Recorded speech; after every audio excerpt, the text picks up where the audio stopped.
I'll tell you one thing. This isn't about to be doing Naya any favors.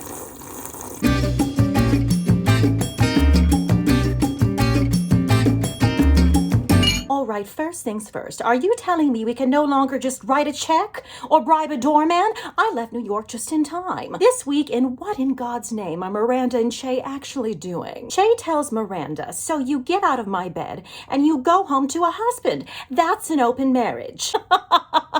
Oh, sweet, sweet Che. No, that's called fucking somebody else while not telling your husband. These people are lost without me. The kids on Euphoria have more figured out than this. Speaking of Euphoria, where is this high school? And why wasn't I attending? And as far as Che and Miranda are concerned, I've seen more chemistry between Lily and her tampon. I am trying to be empathetic. I really am. But if I hear Lily talk about tampons one more time, I'm going to be forced to recreate the opening of the movie Carrie. And speaking of, this outfit Carrie insists upon wearing, she looks like little Edie slowly transitioning into the Joker. But somehow that wasn't the most insane fashion-related crime Carrie committed that day. What the Norma Desmond fuck? I mean, I've heard more about Harry's penis and colon than I ever needed to. What is going on here? Is Harry dying? Is that what's happening? Because we've already lost Big, Stanford, Steve, Dewey, Aunt May. How much more can I take? And holy gratuitous dick shots, Batman.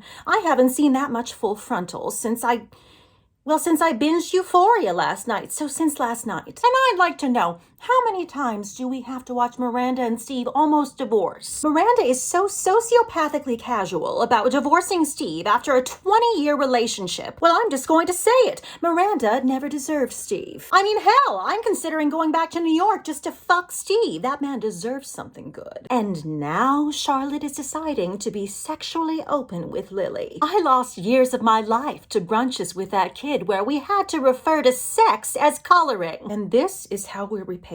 An extended origin story about Lily's tampon usage? And what is Carrie doing with this guy, who from what I can tell is just a new version of Burger? Of course, Carrie drags this poor man on a date just to turn him away. This meeting could have been an email. If somebody pulled that shit with me, they'd be dead to me. Sort of like Carrie is, so yes, that tracks. And Carrie's date actually says that she's given him the best rejection he's ever had.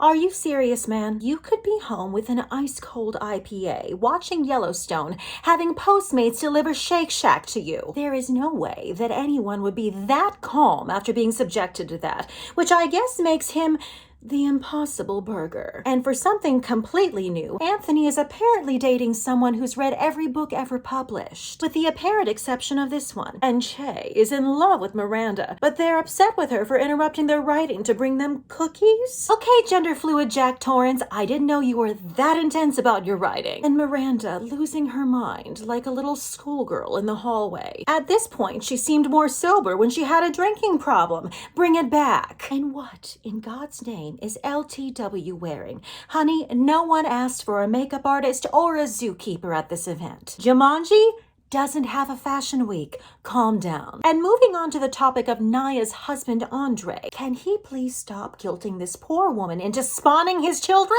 If you ask me, this 1940s sailor outfit is enough to drop his ass. Sir, are we painting a women's shelter or are we about to perform Anything Goes? And let me leave you with this. I can put up with a lot of weird shit, but Charlotte saying tushy crack? That's the kind of thing you'd hear if a character from Sesame Street was a drug mule. I may never orgasm again. As always, thank you so much for joining me. If you like what you see, like, subscribe, and share. If you don't, I don't really. Oh, shit. Well, fuck it. Cheers till next time.